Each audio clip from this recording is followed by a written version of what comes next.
Thank you so much. Absolutely. Don't let me cry. I'll be glad to hold it for you. Oh, thank you. All right. Hey, good morning. Good chilly morning. Do I have to scream? I feel like I'm screaming. Okay. My comments are really aimed at the College Heights Herald students because I was one of you many, many years ago. A few years ago, I was on a panel of journalists speaking to young business leaders when an audience member asked a question. My high school kid wants to go into journalism. Any advice? A longtime TV anchor on the panel instantly responded, "Tell them don't do it." He thought he was being funny. A few people laughed. I didn't laugh. I know I gasped. I'm pretty sure I screamed, and I almost jumped out of my seat, and I said, "Don't listen to him. Tell your kid to go into journalism. Tell your kid to do it." And then I told that parent what I'm about to tell every member of the College Heights Herald staff who's here today. There is no higher calling than reporting the news. There is no more important mission, especially now. I've been in journalism almost 40 years, about half of that time as a newspaper reporter, and the other half as a lawyer representing news organizations across the country. And I tell you with every bit of my heart and all of my conviction, our nation needs you. This country is tearing itself apart at the very foundations of that which makes it great. But journalists are going to save it. You are going to save it. The job will be a struggle, and you will need courage. People will yell fake news at you, and leaders will call you the enemy of the people.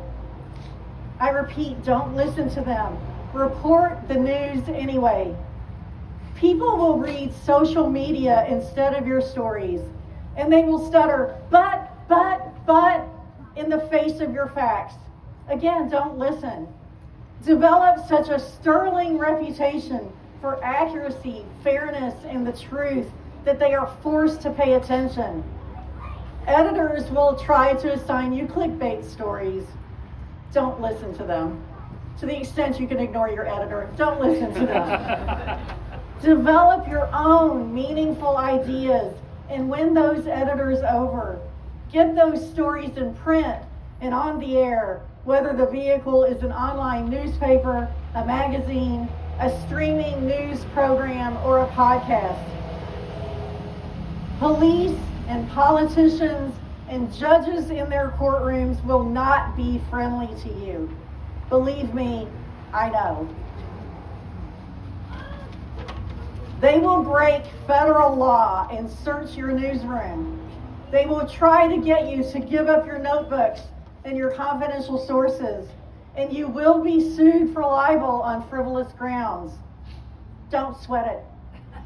Find an attorney to be your sword and your shield, and work together to pry open records and meetings and protect sources and whistleblowers, and tell the public what it needs to know about government and big business and religious institutions and healthcare monopolies. Read your history books. Watergate, the Pentagon Papers, the church's sex abuse crisis, the opioid epidemic, McCarthy's witch hunts, the My Lai massacre, the NSA spying on U.S. citizens. I could go on, but again and again, journalists have pulled back the layers of corruption and secrecy and held the powerful accountable. We've sounded alarms and screamed warnings and given alerts at pivotal moments at the history of this nation. It's time we do it again. And let me tell you, the College Heights Herald is an incredible place to get your start. I wrote for the Herald many years ago. I was intimidated as hell when I started. And by the way, I never got to be the editor. That was my friend, my best friend, Michael Collins, who has covered the White House now through Obama, Trump, and Biden.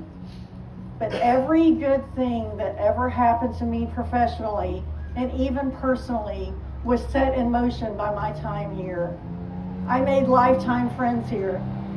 I learned to write here. I developed my bullshit detector here. And I learned how to ask the tough questions and continue to ask the tough questions even when people wanted me to shut up. That's why I'm so honored to receive the College Heights Herald Award for outstanding contributions to journalism. This really means something to me. Thank you, thank you, thank you. And I'm glad that Michael and so many of my family members were able to travel to Bowling Green to see this. I really appreciate you all being here. Mr. A, thank God you're here. I don't say thank God very often, but thank God you are here today.